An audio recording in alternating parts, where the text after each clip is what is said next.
조선의 26대 왕, 고종은 개혁과 근대화의 시작을 알린 인물입니다.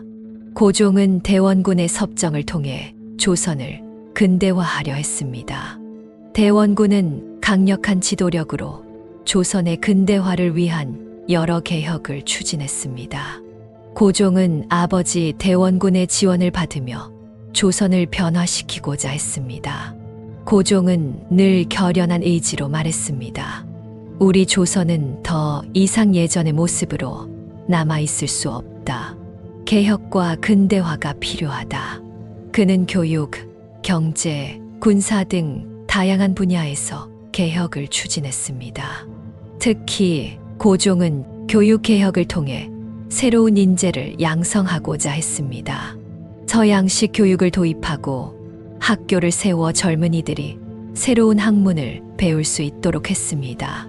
그러나 고종의 개혁은 외세의 간섭과 국내의 정치적 갈등으로 인해 많은 어려움을 겪었습니다. 조선은 당시 강대국들 사이에서 외교적 압박을 받고 있었습니다. 특히 일본과 러시아, 청나라의 영향력 아래에서 조선은 독자적인 개혁을 추진하기 어려웠습니다. 고종은 근대화 정책을 통해 조선을 변화시키고자 했지만 외세의 압박과 내부의 저항으로 인해 개혁은 순탄치 않았습니다. 고종은 조선을 대한제국으로 선포하고 황제에 즉위했습니다. 그는 국권 회복을 위해 많은 노력을 기울였으며 근대적 제도와 체제를 도입하려 했습니다. 조선은 더 이상 약한 나라가 아니다. 우리는 대한제국으로 다시 태어날 것이다. 고종은 대한제국 선포를 통해 조선을 국제사회에서 독립적인 국가로 자리매김하고자 했습니다.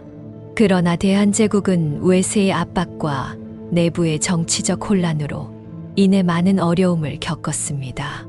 고종의 개혁은 외세의 간섭으로 인해 좌절되었고 조선은 점차 일본의 침략과 압박 속에 놓이게 됩니다. 일본은 조선을 강제로 병합하려 했고 조선의 독립을 위협했습니다. 고종의 뒤를 이은 순종은 조선의 마지막 왕으로 그의 치세는 조선의 마지막을 알리는 시기였습니다. 순종은 고종의 아들로서 아버지의 뜻을 이어받아 조선을 지키고자 했지만 상황은 매우 어려웠습니다. 순종은 한일병합조약으로 인해 조선의 국권을 상실하게 되었고 그의 치세는 조선 왕조의 끝을 의미합니다. 순종은 참담한 심정으로 말했습니다. 조선이 이렇게 끝나게 되다니 참으로 가슴 아픈 일이로군. 순종은 조선의 마지막 왕으로서 조선의 국권을 지키고자 했지만 일본의 압박과 내부의 정치적 혼란으로 인해 많은 어려움을 겪었습니다. 일본은 조선의 문화를 말살하고 조선의 자원을 착취했습니다. 순종의 치세는 조선 왕조의 마지막을 알리는 시기로 그의 왕위는 조선의 국권 상실과 함께 역사 속으로 사라지게 됩니다.